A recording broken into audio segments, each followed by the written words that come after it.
سال 2025 رسما سال سلطه هوش مصنوعی شده. از طراحی سایت گرفته تا نوشتن مقاله و حتی آهنگسازی در همه چی عوض میکنه. اما سوال مهم اینه: آیا شغل تو در خطره یا قراره با هوش مصنوعی رشد کنی؟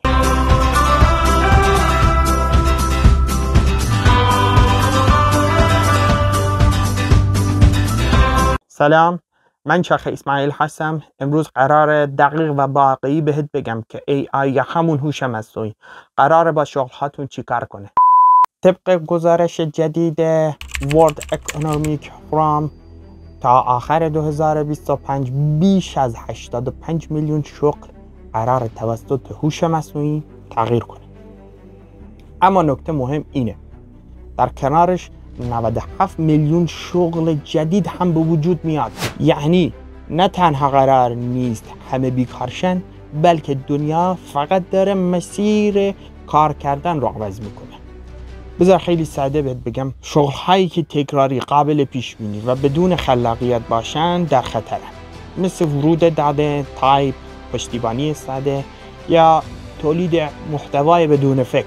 اما مشاغلی که نیاز به خلاقیت، تصمیم گیری یا ارتباط انسانی دارن نه تنها امترن بلکه رشد هم میکنن، مثل طراحی وب، برنامه‌نویسان، تولید کننده محتوا یا کسی که از هوش مصنوعی به عنوان ابزار استفاده کنه. مثلا من خودم به عنوان کسی که با وردپرس کار میکنه الان دارم از چت جی پی تی برای نوشتن توضیحات محصول و حتی تولید ایده محتوا استفاده میکنم. یعنی هوش مصنوعی جای منو نگرفته، ابزار کارم شده. کسایی که ازش فرار میکنن عقب میمونن، ولی اونایی که باهاش کار میکنن تبدیل میشن به نسخه قوی تر خودشون. تا 2 سال آینده بیشتر شرکت ها دنبال کسایی هستند که بلد باشن با هوش مصنوعی کار کنن، نه کسایی که ازش بترسن. مثلا مشاغل جدیدی مثل مربی هوش مصنوعی، طراح پرامپت و تحلیلگر داده هوش مصنوعی.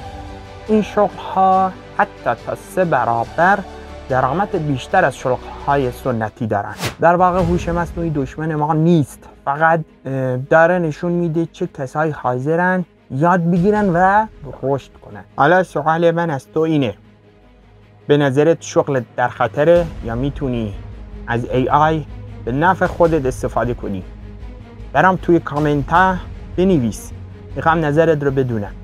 و اگر از این ویدیو خوشت اومد، حتما ویدیو بعدی من درباره 5 ابزار هوش مصنوعی رایگان برای کسب درآمد آنلاین هست رو ببین. من شیخ اسماعیلم. یا فتاح. برو درود به خدا.